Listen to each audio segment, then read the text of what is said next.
Start. On further cross examination, he stated that he had not gone to Kanpur with the deceased, that the police informed him between 1:30 am to 1:45 am that his brother, that is, the deceased, is not alive. On receiving this information, he again went to the hospital at about 2 am, where the police and the body of his brother was there. Thereafter, he returned back home and delivered information to the family. Next day, the body was taken for post-mortem. On further cross-examination, he stated that he gave information to the police about half an hour after his brother, the deceased, was taken to Kanpur. PW1 also stated that his other brother, Moolchandra, PW3, and two police personnel had accompanied his brother, the deceased, to Kanpur.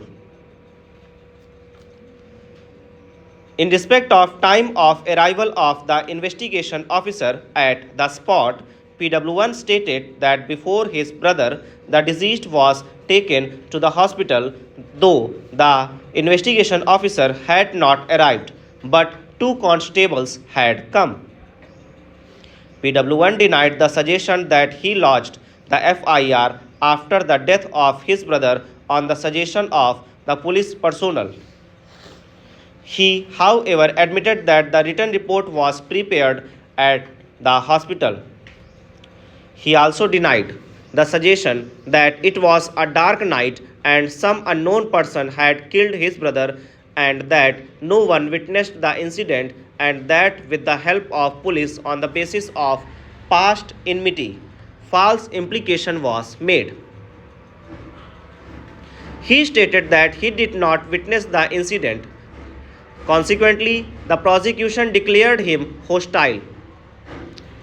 During his cross-examination by the public prosecutor, he stated that in the night of the incident, he was at his in-laws' place at Bilgram district, Hardoi, that he returned after 5 days. When confronted with his previous statement recorded under Section 161 CRPC, he denied having given any such statement in his cross-examination by the defense. He stated that when he returned from his in-laws' place, he came to know that some unknown had killed Phoolchand, the deceased. He is brother of the deceased. He stated that at the time when the incident took place, he had gone to Bazaar. When he returned back, he came to know that his brother Phoolchand has been shot by Satyaprakash, and that Phoolchand's family members have taken him to the hospital. He stated that the police had arrived at the spot and had collected plain earth and blood-stained earth in two separate boxes, and had also lifted one empty cartridge. PW3 stated that the inquest was conducted at the hospital and he was a signatory to the inquest report. He reiterated what PW1 had stated in respect of the motive for the crime. In his cross-examination, PW3 reiterated that when he arrived just after the incident, Phoolchand, the deceased, had already taken to the hospital. He stated that at 9:30 p.m. the police arrived on a jeep. He could not tell whether investigation officer was there or not, but constables were there and a seizure memo was prepared.